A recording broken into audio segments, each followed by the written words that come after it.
nous allons nous intéresser à la ville en tant que telle. Qu'il s'agisse de la mobilité, de l'accès aux services, de l'adaptation de ces services, qu'il s'agisse des espaces publics, du mobilier urbain, toutes ces questions sont aujourd'hui au cœur des réflexions que mènent l'ensemble des acteurs qui s'intéressent et qui agissent pour les villes. Alors donc, nous allons consacrer l'heure qui nous vient justement à pouvoir interagir avec 5 de ces acteurs, 5 acteurs importants que je vais nommer et que je vais demander de me rejoindre. Je vais d'abord demander à Pierre-Olivier Lefebvre, que vous connaissez déjà parce qu'il cumule les interventions cet après-midi, qui est toujours délégué général du réseau français Ville Amie des Aînés. Pierre-Olivier, installe-toi. Je vais également annoncer la présence, je ne sais pas s'il est là déjà au niveau de la technique, de Christophe Bouillon, donc, qui est maire de Barentin, qui est président de l'Association des Petites Villes de France et président de l'Agence nationale de la cohésion des territoires. Il est là. Bonjour, merci d'être parmi nous. J'appelle également Pascal Terrasse, qui est à la fois le directeur général adjoint du CEREMA, le centre d'études et d'expertise sur les risques, l'environnement, la mobilité et l'aménagement. On comprend pourquoi on appelle ça CEREMA, mais on reviendra tout à l'heure dessus. Et qui a également été, pendant sa carrière politique, le rapporteur à la fois de la loi sur l'APA, mais également sur la refonte des institutions sociales et médico-sociales. Nous aurons également le plaisir d'avoir avec nous Florence Thibaudot-Reynaud, qui est adjointe au maire du Havre et présidente de la commission Solidarité chez France Urbaine, que je remercie également d'être présente ce soir. Et enfin, nous aurons, je crois qu'il va se connecter dans quelques instants, Mickaël Delafosse, qui est maire de Montpellier et président de Montpellier Méditerranée Métropole. Alors, on a peu de temps, beaucoup de choses à dire, donc on ne va pas perdre de temps. Je vais commencer avec vous, Pierre-Olivier Lefebvre. D'abord, en quelques mots rapides, le réseau francophone Ville Amie des Aînés, est-ce que vous pouvez nous rappeler rapidement ce que c'est ? Oui, donc c'est une démarche initiée par l'Organisation mondiale de la santé par rapport à ce dont on parle depuis ce matin, le défi démographique, pour permettre aux territoires, quelle que soit la collectivité et sa taille, je dirais d'avoir une stratégie. Donc de réfléchir sur l'environnement social et l'environnement bâti, de construire des repères avant d'agir et avant de mettre en place, je dirais, un plan d'action. Et tout ça est ensuite coordonné, travaillé par le réseau qui peut aboutir jusqu'à la remise d'un label qui récompense, je dirais, le chemin parcouru et la progression du travail pour que cette question du défi démographique au XXIe siècle soit une réalité pour tous les acteurs. Aujourd'hui, vous avez à peu près combien de collectivités qui sont adhérentes et particulièrement de communes ? Alors, on a un peu plus de 300 communes sur près de 350 adhérents. D'accord, donc vous avez également des intercos, voilà, des départements qui commencent à arriver. On a vu le département de la Seine-Saint-Denis tout à l'heure, il y a la région Nouvelle-Aquitaine, il y a la ville du Havre, voilà, et presque tous ceux qu'on a entendus en tant qu'élus depuis ce matin sont au final dans la démarche Amis des Aînés, et je trouve que c'est intéressant parce que ce soit dit ou non, ça montre la progression dans la réflexion sur ce sujet. Alors justement, puisque vous parlez de la réflexion, qu'est-ce qui fondamentalement motive justement les collectivités à adhérer au réseau francophone ? Qu'est-ce qu'elles gagnent justement lorsqu'elles arrivent dans le réseau ? Alors, elles gagnent une méthodologie qui permet, je dirais, de gagner du temps. Elle gagne ensuite, je dirais, la mutualisation, puisqu'on vient de le dire, il y a plusieurs centaines aujourd'hui de territoires.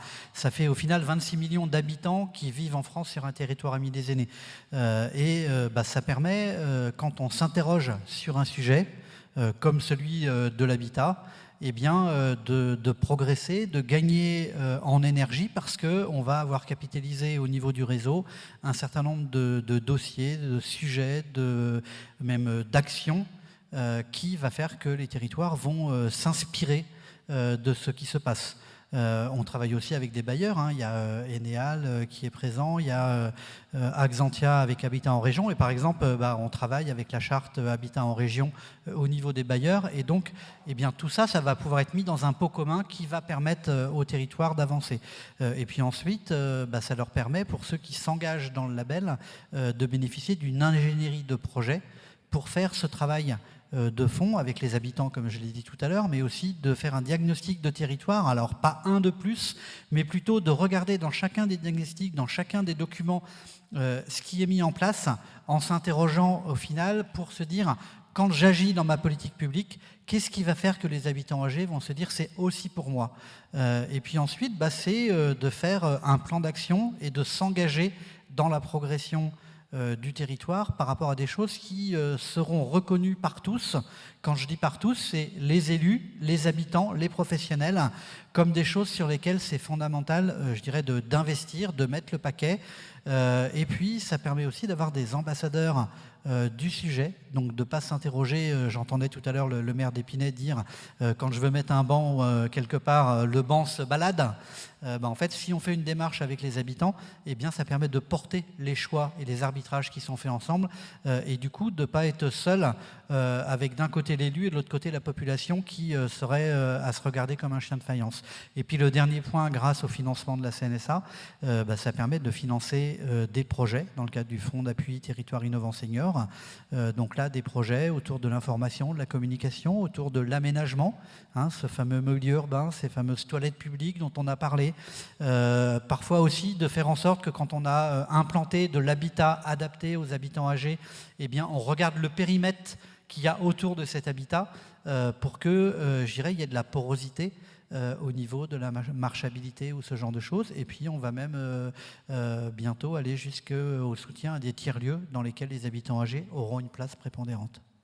Ça veut dire que finalement le réseau et le label, on est autant sur des thématiques que sur une méthodologie. Alors justement, la méthodologie, quelle est-elle? Et si on devait retenir la thématique qui aujourd'hui est celle dont on parle le plus, quelle est-elle également? Alors, la méthodologie, je n'ai pas assez de temps pour en parler suffisamment, mais voilà, vous pourrez venir me voir sur le stand d'Axantia qui nous héberge pour en savoir un petit peu plus longuement. Mais la méthodologie, c'est un diagnostic de territoire, c'est une démarche participative, c'est un travail de gouvernance pour avoir un comité de pilotage qui soit transversal avec l'ensemble des acteurs, et c'est ensuite un plan d'action qui est travaillé avec les habitants, avec les professionnels, avec les élus et qui croisent les regards pour définir des priorités. Et sur les thématiques, qui sont les thématiques aujourd'hui qui semblent centrales pour les villes, en tout cas, qui adhèrent au réseau et qui s'engagent dans le processus de labellisation. Alors le véritable défi de cette question d'habitat, c'est certainement de proposer un parcours résidentiel aux gens, de ne pas opposer les types d'habitat ou de logements les uns aux autres. On a besoin de tout. On a besoin de rester chez soi, dans le chez-soi historique, et du coup il y a cette question de l'habitat, de l'aménagement, mais on peut aussi avoir son chez-soi dans un autre chez-soi, et c'est pour ça que tout à l'heure je parlais de ce côté de s'imaginer demain et après-demain, car on peut se dire qu'on peut déménager si on en a à vivre dans ce nouveau chez-soi pour 10, 15 ou 20 ans, le jeu en vaut la chandelle. Et puis il y a aussi ensuite habiter dans des résidences, qu'elles soient autonomie, qu'elles soient services, qu'elles soient établissements pour des personnes dépendantes. Et je pense qu'il faut le voir comme une complémentarité d'offres, et en particulier sur cette question d'habitat intermédiaire inclusif, ne pas faire croire aux gens que ça remplacerait l'EHPAD, parce que ça n'est pas sa vocation, mais plutôt de le voir comme un maillon de la chaîne par rapport à des temps de vie sur lesquels on peut se projeter et dans lesquels on va trouver des réponses qui sont adaptées à son propre vieillissement pour les habitants âgés et qui vont être des réponses pour les territoires en termes d'attractivité. Et donc là aussi, il y a un véritable travail qui est fait avec les collectivités pour ne pas se tromper de projet. J'en reviens à la communication parce que c'est vrai qu'on a tous en tête cette question du parcours résidentiel senior, mais finalement, on a souvent des seniors qui rechignent un petit peu à prendre conscience de la situation.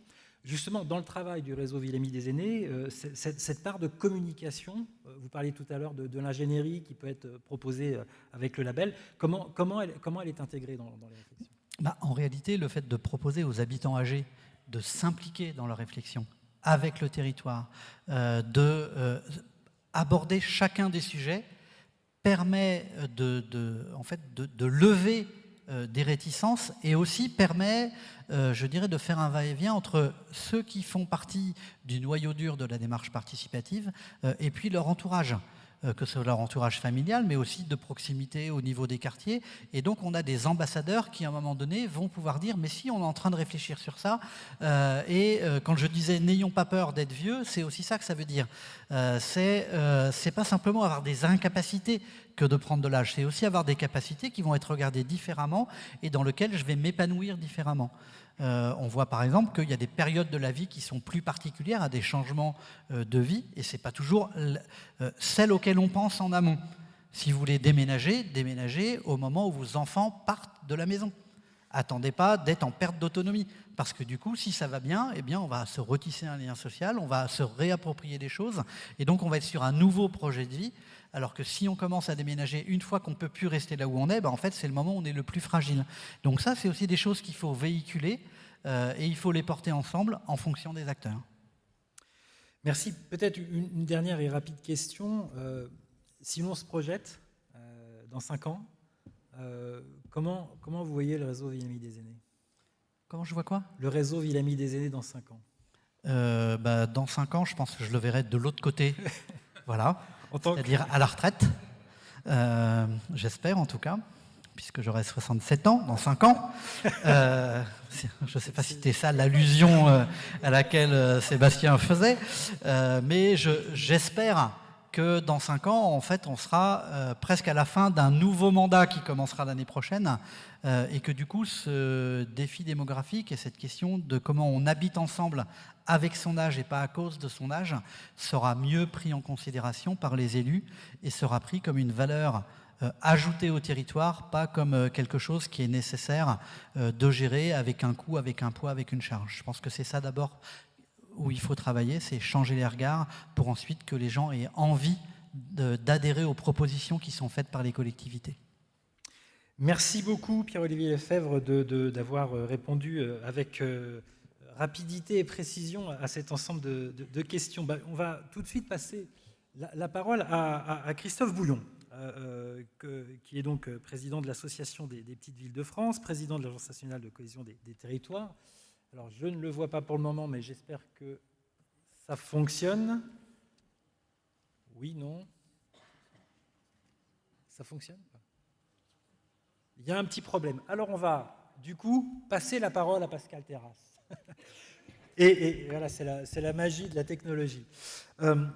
Alors, moi, d'abord, j'ai un souvenir ému, c'est que quand j'ai commencé à travailler avec Luc Broussy il y a longtemps autour de la question du vieillissement de la population, je me suis beaucoup nourri des rapports du CEREMA, parce que c'était à la fois technique et en même temps, il y avait vraiment une vraie vision de ce que pouvait être finalement la gestion du vieillissement dans les territoires. Et alors, j'avais une question en préparant cette journée, c'était de me dire, est-ce qu'il y a eu une évolution dans les commandes qu'on a pu vous passer ? Est-ce qu'il y a eu une évolution sur ces questions du vieillissement de la population, ou est-ce que l'on reste dans une forme de linéarité depuis que le CEREMA gère tout cela ?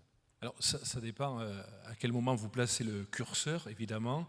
Il y a ces 8-10 dernières années de véritables évolutions. Moi, je suis très heureux d'être aux côtés du délégué général de Ville-Amie des aînés, puisque nous avons nous-mêmes des relations très suivies avec cette association, comme nous avons aussi des relations très étroites avec les collectivités territoriales. Le CEREMA lui-même a bougé, a changé. La loi 3DS, qui a maintenant 2-3 ans, nous a permis de modifier structurellement notre mode de gouvernance. Et aujourd'hui, nous sommes le seul et unique établissement public, à la fois à gouvernance d'État et à la fois à gouvernance de collectivité territoriale, puisque notre système législatif nous permet de faire adhérer des collectivités. 100% des départements sont adhérents au CEREMA ou quasiment. La quasi-totalité des régions le sont aussi. Et puis la plupart des communes ou des grandes communes, nous avons aujourd'hui plus de 1000 adhérents avec toute une série aussi de PCI, puisqu'on se tourne plutôt vers les établissements publics de coopération plutôt que les communes en soi, forcément. Les choses ont changé, oui, elles ont beaucoup changé, parce que les questions de résilience, d'adaptation de l'habitat, qu'il soit un milieu urbain dense ou qu'il soit un milieu rural profond, la question du vieillissement est posée. Et donc nous, au CRMA, nous sommes un groupe d'experts de 2500 ingénieurs, chercheurs, où on va essayer de faire de la cartographie, de vérifier par notre expertise à quoi ressemblait le pays il y a quelques années et à quoi il ressemblera dans quelques années. On fait beaucoup de prospectives, nos chercheurs, nos laboratoires travaillent sur ces sujets-là. Ce n'est pas des sujets forcément qui intéressent que les personnes âgées. On n'est pas payé par l'État pour s'occuper des personnes âgées. On va s'occuper de tout le monde. Et la réalité, c'est que les personnes âgées sont pleinement impliquées dans la société, avec évidemment quelquefois des particularismes, ceux que vous connaissez, qui sont les pertes d'acuité visuelle en particulier, tous les problèmes de ralentissement aux fonctions cognitives, les altérations aux fonctions physiques, et puis évidemment les appréhensions psychologiques. Ce qui fait que à partir de ces éléments, on va essayer de voir comment les mécanismes qu'on peut mettre en place et les outils qu'on peut mettre en place au profit des acteurs territoriaux puissent répondre à ces enjeux-là. D'abord, c'est un commun, la société vieillit et elle va vieillir de plus en plus. En tout cas, l'allongement de la durée de vie, les questions du vieillissement de la population sont très présentes aujourd'hui, mais elles le seront encore plus demain. Avec un élément nouveau, c'est le dérèglement climatique. Et les enjeux d'adaptation au changement climatique sont pour nous un élément déterminant. On sait que depuis maintenant 2-3 ans, le ministre Béchu a ouvert une brèche très importante qui dit « arrêtons avec les plus 2 degrés en 2100, on ne les tiendra pas, on sera plutôt à plus 4 ». Le plus 4 degrés aujourd'hui, ça peut paraître peu, ça va changer d'une manière très importante notre manière de vivre. Parce que, par exemple, sur une ville comme Paris, faisons simple, vous allez avoir des périodes de forte chaleur qui vont durer plusieurs jours, avec des manques de refroidissement, évidemment, en période de nuit, et toutes les incidences qui vont se poser à ces personnes âgées. Moi, j'ai le souvenir de l'année 2003, où à l'époque, vous l'avez rappelé, j'étais parlementaire, où c'est 15 000 personnes qui sont mortes au fond d'une canicule juste extrême. Aujourd'hui, est-ce qu'on est mieux préparé? Probablement. Est-ce qu'on est suffisamment préparé? Je ne le crois pas. Et donc toutes les questions qui sont posées, c'est celles de ces évolutions en matière d'habitat, en matière de mobilité, en matière de villes plus habitables. Voilà, toutes ces questions-là sont posées au CEREMA et on essaie, par notre expertise, par des données qu'on essaie de croiser avec Météo France, avec l'IGN, avec les services sociaux des collectivités ou de l'INSEE, on va croiser et on va faire des cartographies, on va faire des jumeaux numériques, on travaille dessus avec le plan France 2030 qu'a lancé le gouvernement, qui va nous permettre de faire des analyses et ensuite à chacun de prendre ses outils et de les mettre en place en fonction de tous ces éléments. Du coup, par rapport à cette somme de réflexions, de travaux que vous avez menés, est-ce qu'il y a des enseignements particuliers qui aujourd'hui sont pour vous importants de mettre en avant justement sur l'évolution de la ville pour qu'elle soit adaptée, alors comme vous le disiez, à la fois pour les seniors, mais finalement à toutes les personnes en situation de fragilité? Oui, l'Europe et la France en particulier ont une structuration urbaine qui est très âgée, très vieille. On ne retrouve pas ça dans beaucoup de pays qui sont émergents notamment. Et donc l'adaptabilité face aux vulnérabilités n'est pas la même. Aujourd'hui, typiquement, par exemple, je vais peut-être vous faire un peu peur, mais toutes celles et ceux qui, personnes âgées, ont décidé d'acheter de l'habitat en bordure du littoral, vont être frappés par le recul du trait de côte. Et on voit aujourd'hui, par rapport aux données dont on dispose, que c'est d'abord dans ces secteurs-là où les vulnérabilités sont les plus fortes. Et ça veut dire quoi, au fond? Ça veut dire des maisons qui seront probablement détruites, où il va falloir changer les habitants de place. C'est aussi des infrastructures routières qu'il va falloir probablement modifier. C'est toute une série de questions aujourd'hui pour lesquelles on est très engagé auprès des grandes sociétés d'assurance et du ministère des collectivités territoriales, François Rebsamen, sur la question de l'assurançabilité aussi des biens. On le voit à travers le RGA, les questions du retrait et gonflement des argiles qui vont toucher plusieurs millions de personnes et les personnes âgées aussi. Quand vous avez acheté votre résidence secondaire ou même votre maison pour partir de la ville dans un endroit bien sympathique du sud-est de la France, avec des coûts considérables. Et quand vous vous réveillez le matin et que vous voyez que les capteurs font que la maison commence petit à petit à se détruire, tout ça, ce sont des formes de difficultés sur lesquelles il faut avancer. Les questions de mobilité, on y reviendra peut-être dessus, mais c'est des enjeux aussi évidemment majeurs. Les questions de l'aménagement urbain. Aujourd'hui, ce qu'on constate, c'est cette forme d'assignation à résidence pour une grande partie des personnes âgées qui ne peuvent plus ou ne veulent plus sortir de leur habitat. On a vérifié ça d'ailleurs au moment du Covid. Quand les personnes âgées ont commencé à sortir de chez elles après donc, les confinements, on s'est rendu compte que l'habitude de rester chez soi, au fond, a été très fort. Et ressortir était très compliqué parce qu'on n'a pas forcément le banc pour se reposer, on n'a pas le trottoir qui est aménagé suffisamment pour ne pas avoir un risque de tomber, on n'a pas les toilettes dans ce pays où c'est juste impressionnant. Trouver des toilettes dans les villes aujourd'hui, ça n'existe pas. Il suffit d'aller au café du coin pour éventuellement accéder aux toilettes, mais on va vous demander de payer ou de boire un verre, donc ça ne sert à rien. Bon. Toutes ces questions, qui sont des petites questions aujourd'hui d'ergonomie urbaine, doivent être posées. Et donc nous, au CEREMA, on essaie de les poser pour accompagner les collectivités territoriales. Oui, les choses évoluent très sensiblement aujourd'hui et donc on doit avancer. J'en reviens sur les questions d'assurançabilité. Selon les informations dont on dispose aujourd'hui, beaucoup de collectivités territoriales, en France c'est plus de 1500 collectivités territoriales, se voient opposer des refus d'assurançabilité, notamment pour ces bâtiments publics. Pourquoi? Tout simplement parce que les risques climatiques sont de plus en plus forts. Et donc tous les actuaires qui travaillent sur les risques climatiques savent vous dire, là, il y a un danger pour nous. On ne va pas y aller parce que ça va nous coûter trop cher. On n'ira pas parce qu'il va y avoir des problèmes demain.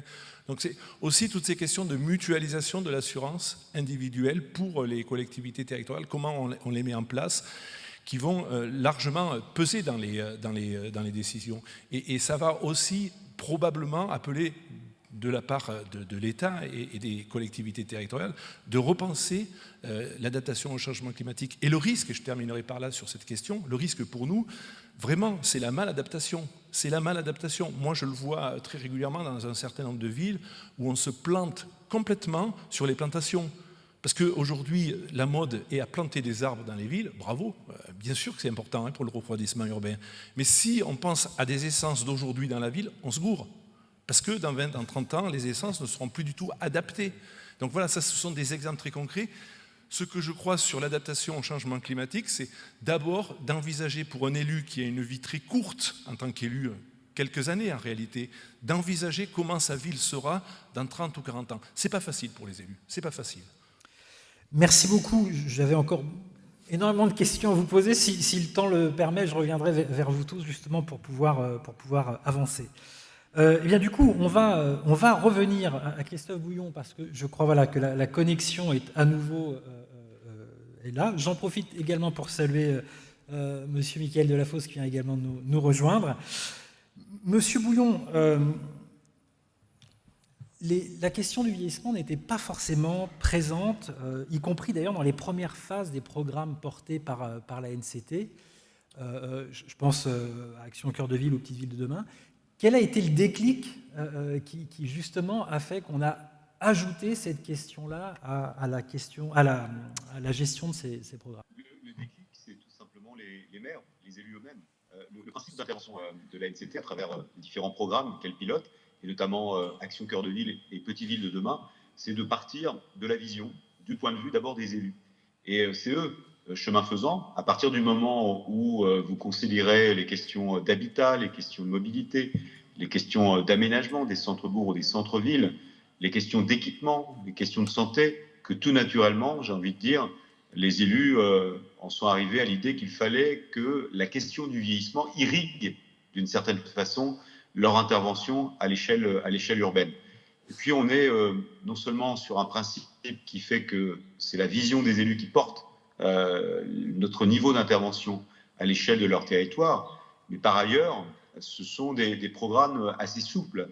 On a d'ailleurs eu, il y a quelques années de cela, un nouveau volet dans le cadre du programme Petites Villes de demain, qui était bien vieillir dans les petites villes, qui est né tout simplement d'abord d'une volonté exprimée au niveau national, mais en même temps d'une relation qu'on peut avoir avec différents intervenants. Tout à l'heure, il était fait présentation, par exemple, du réseau des villes amies des aînés. Eh bien, nous travaillons avec ce réseau, en lien avec ce réseau, à travers nos différents programmes, pour faire en sorte de tenir compte aussi de l'expérience vécue par ce réseau. Il y a aujourd'hui plusieurs centaines de collectivités qui ont été labellisées à différents échelons, et cette expérience, elle vaut de l'or d'une certaine façon, et c'est ça aussi qui peut inspirer, parce qu'on a non seulement l'idée de partir de la vision des élus, mais on a aussi une forme de vocation, j'ai envie de dire, qui serait celle de l'essaimage, de faire en sorte à ce qu'on soit aussi source d'inspiration. Et c'est vrai qu'il y a des communes, des élus qui sont parfois plus avancés que d'autres sur ces enjeux, qui ont compris avant d'autres qu'il fallait, pour reprendre une expression bien connue de Luc Brossy ou même de Jérôme Guège, parfois porter des lunettes de vieux pour voir sa ville, pour voir la transformation des politiques publiques. Et donc c'est aussi ça qui est important à travers nos programmes, c'est de faire en sorte à ce qu'ils servent aussi de source d'inspiration. Vous savez, il y a plusieurs années de cela, quand on était maire et quand on cherchait à avoir des transformations urbaines exemplaires, on allait souvent loin d'ici, même on allait hors de France. Aujourd'hui, avec ACV, Action Cœur de Ville, on a par exemple plus de 245 villes aujourd'hui en France qui sont exemplaires dans beaucoup de matières, non seulement dans le domaine de la transformation urbaine, mais justement dans le domaine de la prise en considération du vieillissement dans leur territoire. Donc ça avance dans le bon sens, c'est la force du réseau et c'est cette capacité d'intégration aujourd'hui des programmes. Petite question, j'allais dire presque très opérationnelle.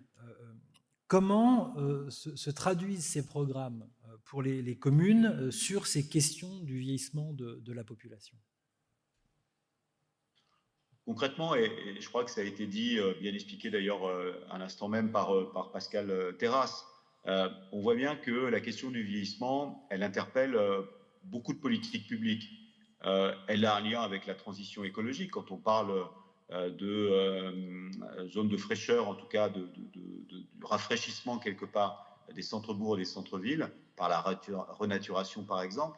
Quand on évoque la question de la mobilité aujourd'hui, elle est essentielle. Vous savez, dans beaucoup de nos communes, dans les centres-bourgs notamment ou dans les centres-villes, même si les personnes ont un véhicule, même si elles ont le permis de conduire, souvent l'âge aidant, on entend cette formule, on voudrait se libérer de la voiture, parce que ce n'était pas facile de stationner, de circuler parfois dans les centres-bourgs et les centres-villes. Donc le vieillissement s'ajoute, en tout cas vient, non pas perturber, mais au contraire nourrir une politique publique. De la même façon, sur l'habitat, vous l'avez rappelé aussi durant vos travaux, on a de plus en plus de personnes âgées qui souhaitent rester à domicile.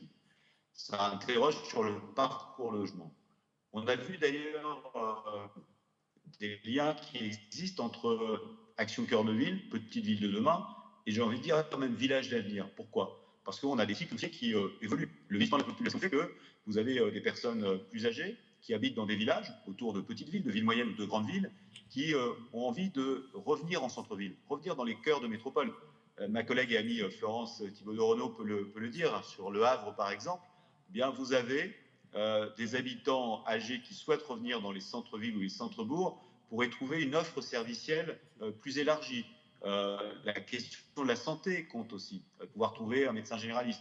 La question de la mobilité, pouvoir se libérer de la voiture. La question aussi du commerce. Bref, je pense qu'il y a un mouvement et un parcours logement qui s'opère. Et c'est pour ça que, bien évidemment, sur la question du vieillissement, il ne faut surtout pas opposer les territoires les uns aux autres, entre les petites villes et les grandes villes.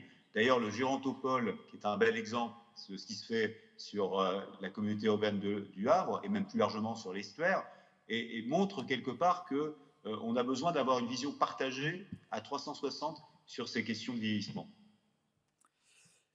Si vous deviez dresser un premier bilan justement de ces programmes, de premiers enseignements après les interactions que vous avez pu avoir avec toutes ces communes, quels seraient-ils ? D'abord, on avance vraiment fortement. Alors d'abord, c'est vrai qu'Action Cœur de Ville a commencé bien même avant la naissance de l'agence, puisque ça a été initié en 2018. Donc on est déjà dans la génération 2, on va dire, d'Action Cœur de Ville. On a déjà des premiers effets concrets par la rénovation du logement, par la diminution de la vacance commerciale, la vacance de logement, par aujourd'hui, dans la deuxième version, les intentions qui sont portées sur les entrées de ville, sur ce qui se passe autour des gares.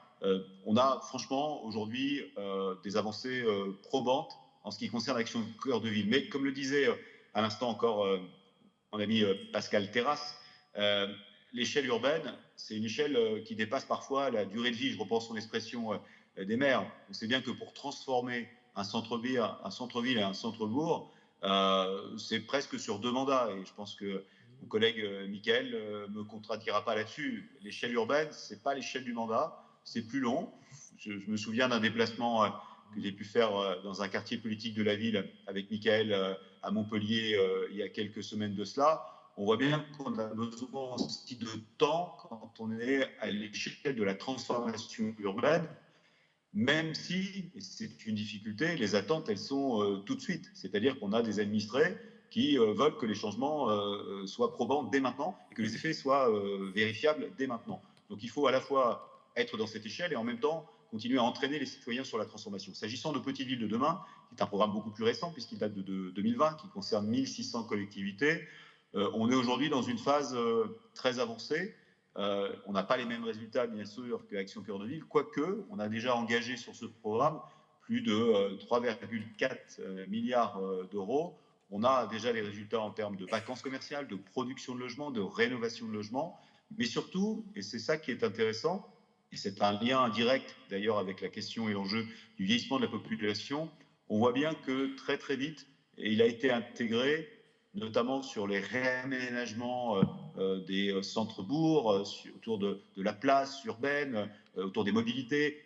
On se souvient tous, surtout ici, de l'excellent rapport qu'avait publié Luc Brossy sur la bienveillance, sur les villes bienveillantes. Eh bien, concrètement, beaucoup de ces villes qui sont dans le programme Petites Villes de demain ont compris qu'il fallait des bancs, de l'éclairage, des aménagements paysagers, de la mobilité. Bref, il y a des sources d'inspiration, mais qui ne sont pas simplement aujourd'hui des réflexions, et qui sont concrètement de l'action. Merci beaucoup, Monsieur Bouillon. Je sais que vous aviez un impératif, donc on a essayé de tenir votre temps. Merci infiniment d'avoir pu participer. Merci à vous. Merci. On passe maintenant à une phase, on va le dire, de mise en application.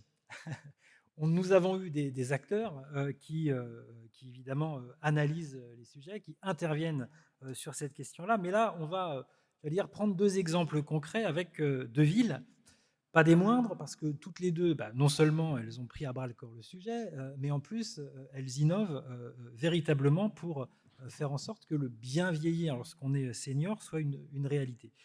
Je commence avec vous, Florence Thibaud-Doreno, adjointe au maire du Havre, comme je le disais tout à l'heure. Alors, première question. Depuis que je m'intéresse au vieillissement de la population, j'ai toujours entendu parler du Havre, en me disant, le Havre, il faut que tu ailles visiter la maison d'Alia, il faut que tu ailles voir ceci, etc., etc.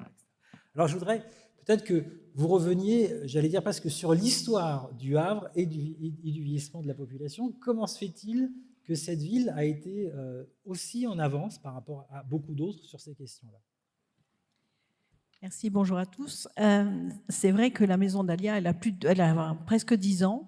Et on avait déjà, il y a 10 ans, eu un comité des usagers pour, et on l'a beaucoup dit, pas faire à la place d'eux, mais avec, et notamment de travailler sur à la fois les usages, mais aussi sur toutes les innovations. Et la maison d'Alia était un peu l'écrin qui a prévalu. Alors, pourquoi à cette époque-là, on s'occupait de ces questions-là alors qu'on n'en parlait pas vraiment beaucoup dans le débat public du vieillissement, alors qu'on voit bien que 10 ans après, on est en plein dedans. Donc, c'est vrai qu'on a été précurseur, et je peux le dire, j'y étais pas à cette époque-là. Enfin, j'étais déjà élue, mais j'étais pas à ces questions. J'étais sur les un peu plus jeunes à cette époque-là.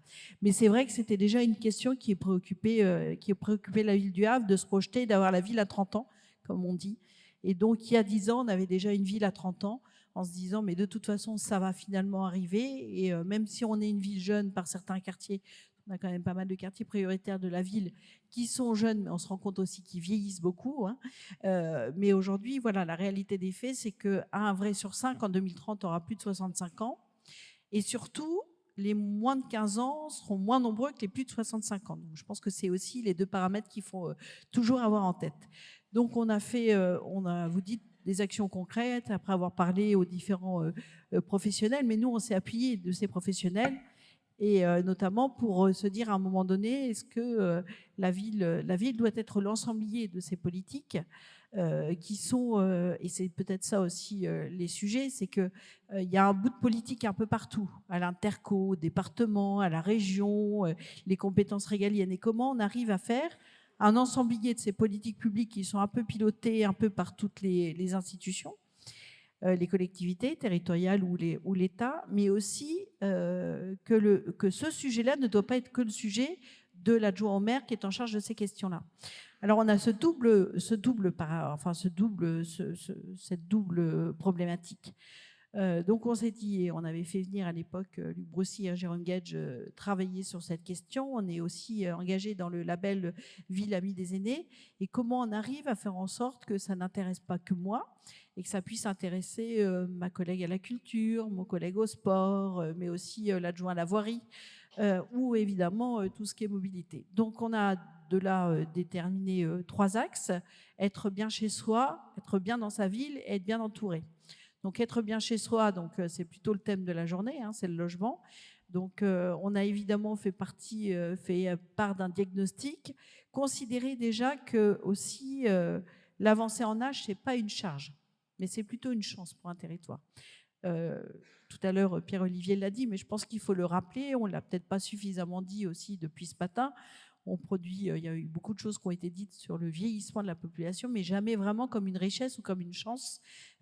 C'est aussi de rendre le fait que on est quand même dans des collectivités, dans un État où la protection fait en sorte aussi qu'on vieillisse le plus longtemps possible. On peut quand même s'en féliciter. Et donc les collectivités doivent forcément permettre aux personnes dont on sait que c'est le choix de continuer à vivre à domicile. Et puis aussi parce que non seulement c'est leur choix, mais en plus on sait que plus on va les maintenir dans leur logement ou traditionnel ou un logement choisi, et plus on va reculer la perte d'autonomie. Et on sait qu'aujourd'hui, l'enjeu de l'autonomie est un vrai enjeu pour les collectivités. Donc, être bien chez soi, on a fait un diagnostic partagé avec les caractéristiques, les vulnérabilités de la population par rapport au vieillissement. Et puis ensuite, on a fait une enquête auprès des seniors eux-mêmes pour savoir quel habitat est favorable à leur vieillissement.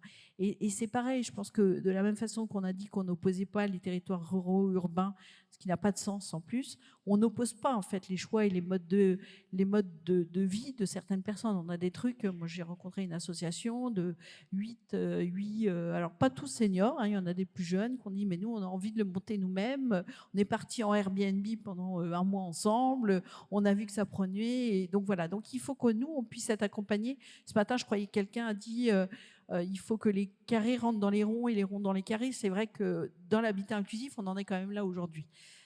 Et c'est ça qui est aussi la plus grande difficulté. Donc on a travaillé évidemment avec les bailleurs sociaux. On a travaillé, alors avec les bailleurs sociaux notamment, on a travaillé sur la formation des gardiens. Là, on en a formé 50, on pense en former une centaine d'ici le septembre, sur le repérage des fragilités, sur comment on travaille sur l'isolement. Donc on a évidemment tout ce qui est adaptation du logement, ça on le sait bien. Et ce matin, c'est Emmanuel Cos qui disait ça. En fait, on ne connaît les gens que quand ils ne vont pas bien ou quand ils ont une difficulté. Donc, c'est comment on prend moi je dis toujours le plus petit signaux faible qui peut nous apparaître, de manière à ce qu'on soit là au bon moment et puis qu'on n'arrive pas trop tard. C'est ce que tu disais tout à l'heure sur recréer du lien dans un endroit avant qu'il soit trop tard. Mais en tout cas, avant qu'il ne soit trop tard, cette personne-là, elle n'a plus... avant, elle allait chercher son courrier, elle n'y va plus. Elle va chercher sa baguette de pain, elle n'y va plus. Donc, comment on peut arriver à travailler avec toutes les personnes pour nous permettre d'identifier? On l'a fait beaucoup avec les agents recenseurs, par exemple, récemment, où on avait un formulaire, un questionnaire, ils sont allés à domicile, ils nous ont repéré quelques-uns. Alors évidemment, les infirmiers à domicile, tout ce qui est aide à domicile, et puis ça peut être aussi le vigile du supermarché qui a l'habitude de voir telle ou telle personne et de se dire, là, je la vois plus. Après, être bien dans sa ville, donc c'est ce qu'on parlait tout à l'heure, c'est l'accessibilité, c'est quand on sort de chez soi, comment on fait en sorte qu'on a toujours envie d'aller chercher sa baguette de pain. Mais en fin de compte, la boulangerie, avant j'y allais, je faisais l'aller-retour d'une traite, mais aujourd'hui j'ai besoin de m'asseoir entre les deux, puis j'ai besoin de m'asseoir au retour. Donc on a fait des démarches exploratoires avec les habitants eux-mêmes. On fait l'expérimentation sur un quartier qui a forme mixte de résidentiel, pavillonnaire et collectif. Et puis, on est allé avec les gens en disant quel endroit vous avez besoin du banc. Et c'est vrai que pour accepter le banc, le fait d'y aller avec les habitants, ça permet aussi d'accepter le fait de mettre le banc à cet endroit-là et pas à un autre. On a même travaillé à un cahier des charges sur le banc qu'on devait mettre. Parce que vous ne pouvez pas mettre n'importe quel banc. Une fois, j'ai une association qui avait eu envie de me dire j'ai acheté des bancs, je vais te les donner. Je dis non, mais j'en veux pas de tes bancs parce qu'il n'y a pas la coudoir pour se relever, l'assise n'est pas. Enfin voilà, il faut que le banc invite à s'asseoir et pas que ce soit un banc qui soit juste là pour se dire on s'est fait plaisir, on a acheté un banc et on est très content d'avoir mis ce banc-là. Est-ce qu'on le met un peu à l'ombre ou parfois au Havre, enfin on n'est pas encore à Carcassonne, mais a priori en 2100 on y sera. Mais en tout cas, où est-ce qu'on le met? Est-ce qu'on le met un peu à l'abri du soleil ou à l'abri ou abrité tout simplement pour permettre de continuer à être voilà. Donc on n'a pas fait à la place d'eux, mais fait avec. Je pense que c'est très important de le rappeler. On a aussi parfois, alors ça évidemment c'est ce qui coûte un peu de sous, mais il y a des choses qui coûtent moins d'argent. Par exemple, on a changé tous les livres à gros caractères dans nos bibliothèques. On a une belle bibliothèque au Havre en centre-ville qui s'appelle la bibliothèque Niemeyer. On a déplacé les livres à l'entrée, on a eu plus de 30% de prêts en plus. Et les gens s'assoient, discutent avec les autres personnes de façon très intergénérationnelle. Et pourtant, ça c'est juste un changement on disait tout à l'heure, un changement de regard, peut-être un changement de conscience aussi, de conscientisation. Les gens eux-mêmes se projetaient pas, ils n'avaient pas envie, on est quand même dans un pays où on n'a pas envie de parler de notre vieillesse, on n'a pas envie de se projeter de comment on a envie de vivre. Aujourd'hui, je pense qu'il ne faut pas s'interdire de penser comment on a vraiment envie de vieillir. On a fait, là on va lancer un nouveau projet avec un agent, quand les gens ont des démarches à faire, avec un agent France Numérique pour aller à domicile pour faire des démarches administratives. Ça, c'est pour lutter aussi contre la fracture numérique. Et là, on a lancé la semaine dernière ce qui s'appelle Le Havre en compagnie. C'est pour les personnes qui ne peuvent plus aller au spectacle seules. Donc, il y a un bénévole du CCAS à qui on offre la place, qui va emmener telle ou telle personne à tel ou tel spectacle ou compétition sportive. Donc, la place sera gratuite pour le bénévole. Le bénévole ira chercher la personne, le senior, pour l'emmener. Et puis, surtout, on a aussi, et c'est là où ça a intéressé mes collègues, c'est qu'un ergo va passer avant pour dire, tu vois, là, ce que tu n'imagines pas être un obstacle en est un, ou alors il faudrait que tu mettes, la mets pas très loin si au cas où il y a besoin d'aller aux toilettes entre deux. Enfin voilà, des petites questions qu'on ne se pose pas forcément quand on a l'habitude de faire une programmation. On a aussi, là, sur la partie, sur la partie être bien entouré, oui, j'ai oublié sur la partie, pourtant je m'étais dit, il ne faut pas que j'oublie, on fait tous les ans un trail au Havre. Cette année, on va faire le kilomètre senior. Donc avec cannes et déambulateurs ou bénévoles, on a plus de 20 seniors qui vont faire le kilomètre, la même course, en même temps que les autres personnes, mais en tout cas, ils auront leur kilomètre senior qui sera évidemment dédié pour eux, pour montrer que, après tout, ils sont avec les autres. Ils ont peut-être plus de difficultés à faire évidemment la course, mais en tout cas, le kilomètre, ils peuvent le faire avec les autres, comme les jeux vidéo intergénérationnels, ça se fait beaucoup, évidemment. Et puis ensuite, être bien entouré, donc ça c'est important, c'est évidemment la lutte contre l'isolement, c'est de continuer à faire en sorte, alors on avait vu ça on avait fait avec Luc Broussy, le CNR, avec Yann Asnier, des Petits Frères des Pauvres, le fait que les personnes seniors qui sont tout seuls au bout de leur table puissent aller manger dans les cantines en pied. Parfois, les écoles sont en pied d'immeuble, donc aller manger avec les enfants, ce qui leur permet de continuer à avoir du lien social et de leur permettre effectivement d'avoir ce lien social fondamental sur le recul de la perte d'autonomie, puisqu'on sait aujourd'hui que même s'il y a effectivement l'activité physique, même si on a effectivement l'alimentation, il y a des tas de paramètres qui font qu'on peut faire reculer le vieillissement, il y a aussi évidemment le lien social qui est indispensable. Merci beaucoup pour ce panorama très complet, finalement, d'une ville qui fait avec, qui comprend que la question des seniors est une question transversale, qui articule le bien vivre chez soi, le vivre dans sa ville, le fait d'être entouré. Finalement, c'est peut-être ça le secret, du Havre, et on verra justement la projection à venir de cette ville. Merci beaucoup à vous, Florence Thibaudot-Reynaud. On va terminer cette séquence avec Mickaël Delafosse. D'abord, une question peut-être assez directe. Depuis tout à l'heure, on parle beaucoup du lien entre le vieillissement de la population et la question du réchauffement climatique. Quand on pense à Montpellier, pour la plupart d'entre nous, justement, on pense au soleil, on pense au plaisir. Et comment vous faites en tant que maire, parce que évidemment c'est un sujet qui vous préoccupe, pour articuler à la fois les conséquences du réchauffement climatique qui vont immanquablement toucher Montpellier et la préparation, l'adaptation du territoire au vieillissement?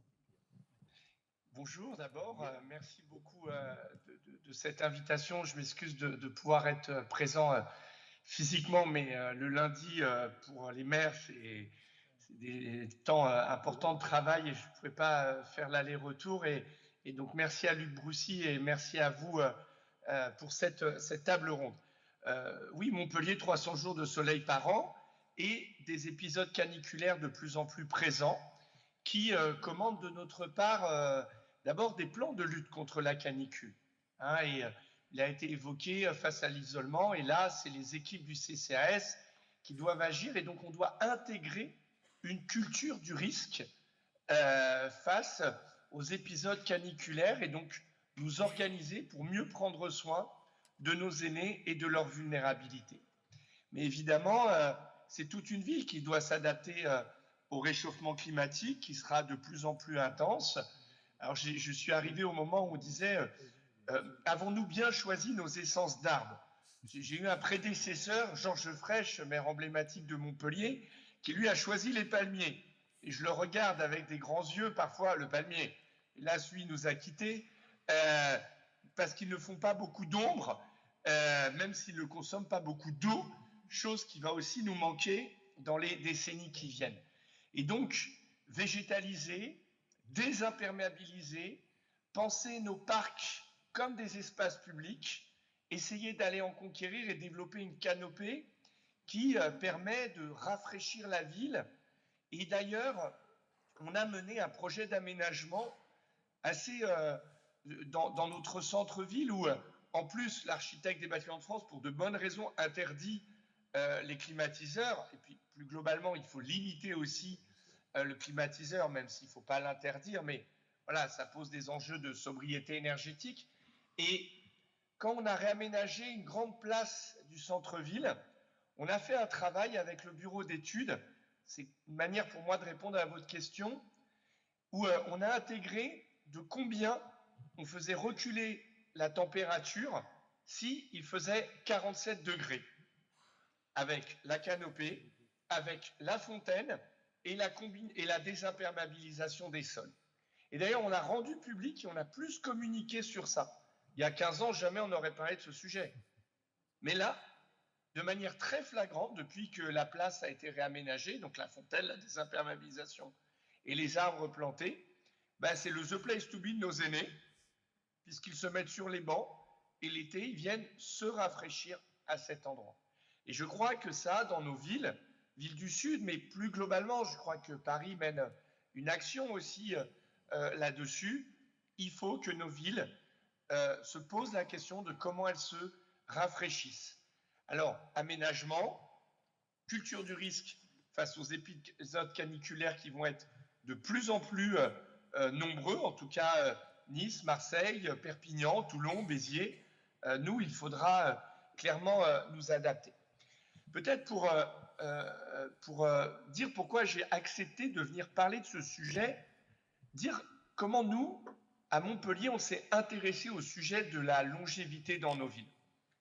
Moi, je vais être très franc, il n'y avait rien dans mon programme électoral sur ce sujet en 2020. Ce n'était pas mon angle, pour des raisons diverses et variées. Mais j'ai vécu une expérience, comme tous les maires de France, qui a été le confinement. Et pendant 1 an, l'absence de vaccin pour les personnes de plus de 65 ans qui étaient très menacées par la pandémie de Covid. Et j'ai, comme tous les maires de France, constitué des centres de vaccination, etc. Et je me souviens des personnes âgées qui me disaient, j'avais des témoignages de gens qui me disaient, mais moi, ça fait presque 1 an que je ne suis pas sorti. Et on voyait des gens, ils étaient au bord de la mort sociale. Nos équipes du CCAS appelaient, etc.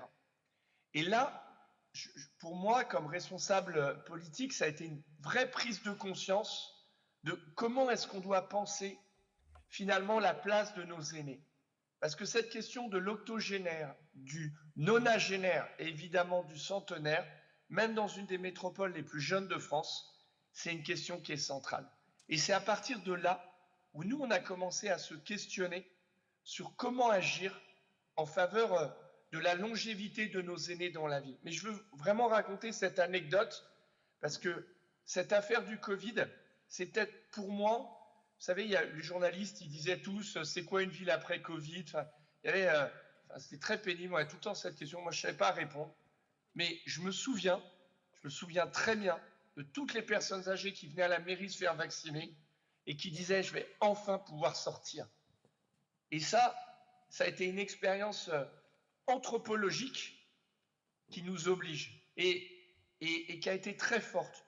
Moi, j'entends parler depuis que je suis jeune, parce que je suis l'un des derniers enfants du baby boom, du futur papy boom, mais qu'on perçoit de manière abstraite.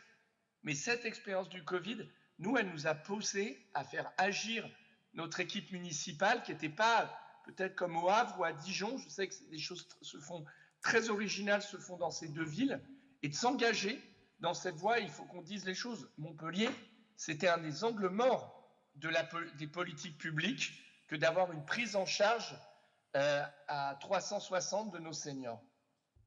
Merci d'abord pour ce discours de vérité et pour justement les éclaircissements que vous amenez. Vous avez évoqué justement la jeunesse de la métropole. Il y a une situation un peu particulière, c'est que vous avez une métropole très jeune avec beaucoup d'étudiants.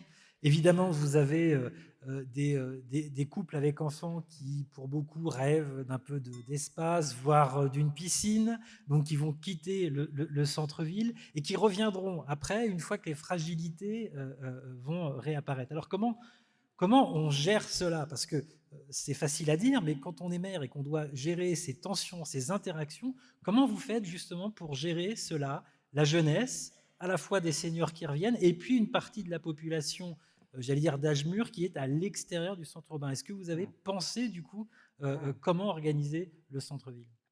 Bien sûr. Bon, je vais venir au conflit d'usage et aux tensions, mais avant, il nous faut penser le parcours résidentiel, bien sûr selon la situation sociale, mais aussi selon les âges de la vie. Comment on habite quand on est un aîné? Et là aussi, on apprend beaucoup avec le courrier du maire. Et donc nous, on a lancé un plan, moi je recevais des lettres de gens qui me disaient « Monsieur le maire, j'habite dans le parc social, j'ai une baignoire ». On a lancé un plan douche. Et donc, vous adaptez les logements pour prévenir les chutes.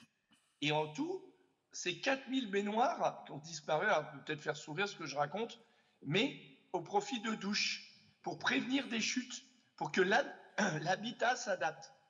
Et nous-mêmes, dans la production de logements à Montpellier, il y a une crise actuellement, mais on arrive quand même.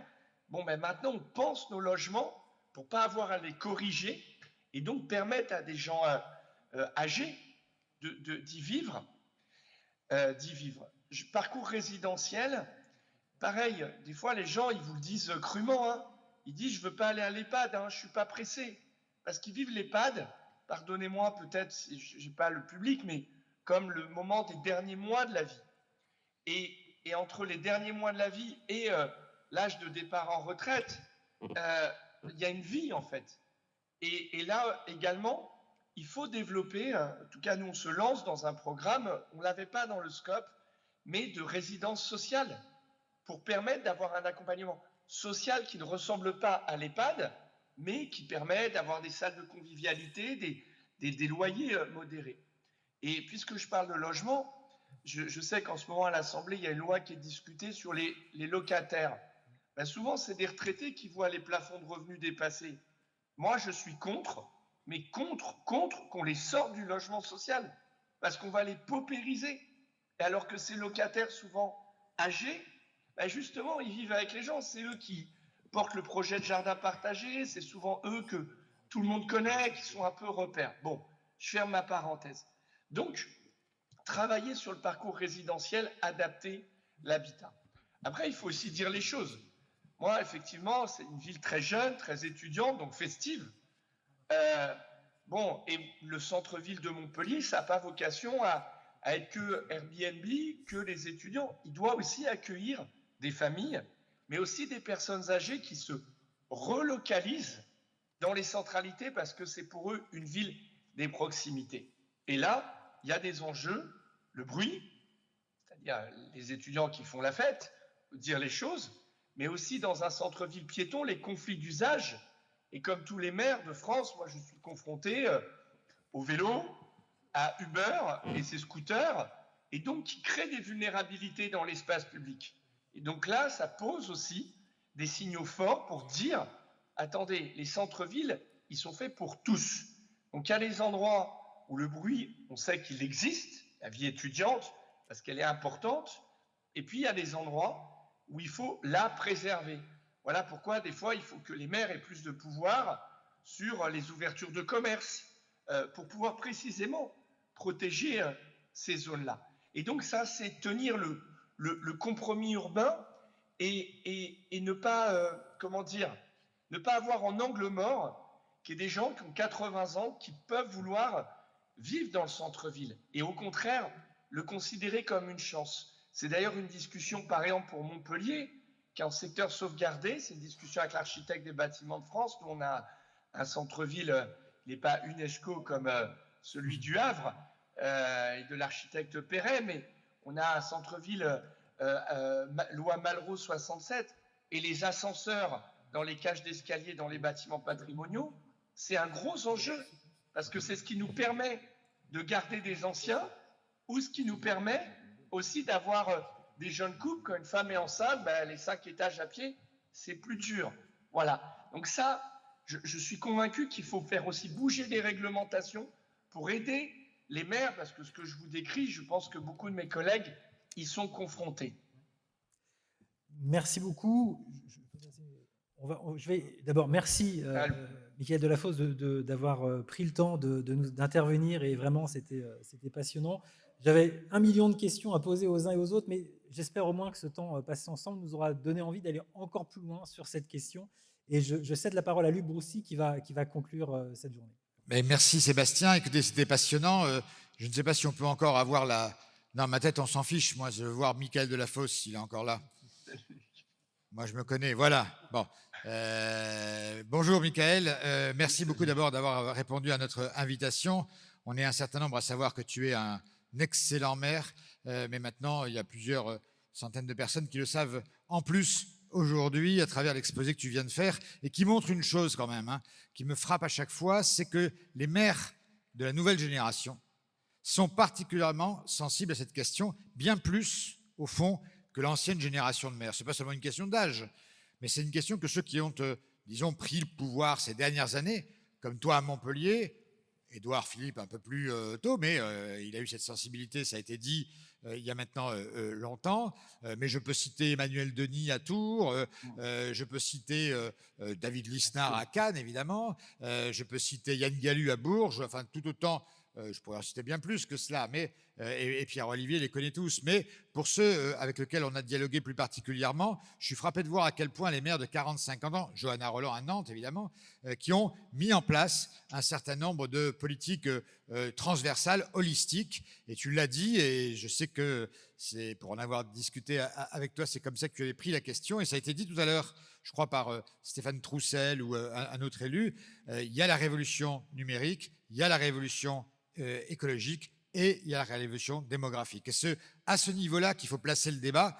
Et voilà, autre élément qui m'avait frappé quand on avait travaillé ensemble, c'est que tu as la chance, le privilège d'être à la fois maire et président de métropole, et qu'effectivement, on le voit bien aujourd'hui, à travers, quand l'État est incapable de mettre en place un comité interministériel du grand âge, est assez, finalement, impuissant à mettre en place presque le dialogue qu'on a eu, nous, tout au long de la journée, entre logement, urbanisme, ville. Bon.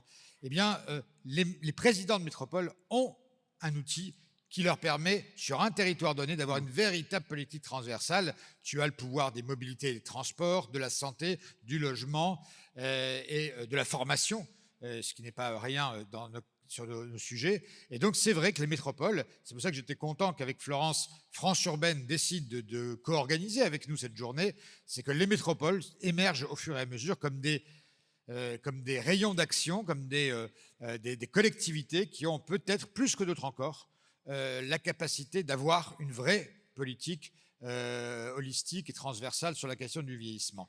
Michael, tu étais le dernier intervenant de cette journée qui a été extrêmement riche, extrêmement dense.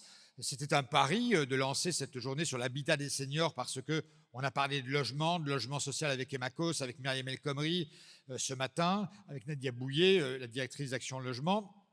On a parlé avec des départements, Olivier Richefou, Stéphane Troussel. On a parlé avec d'autres maires, Florence à côté, mais notre ami Damien Alouche qui a représenté les maires de banlieue en Essonne. On a parlé avec la directrice générale de l'ANRU, que tu connais bien, j'imagine, sur Montpellier. On a parlé avec le président, il y a quelque temps, à quelques minutes, de l'Agence nationale de la cohésion des territoires. On a parlé avec l'excellentissime Pascal Terrasse du CEREMA, une organisation qui est bien connue des collectivités locales, un peu moins du grand public, alors qu'il y a énormément de travaux très concrets qui sont menés. Et puis évidemment qu'avec Pierre-Olivier et la tête du réseau Villamy des aînés.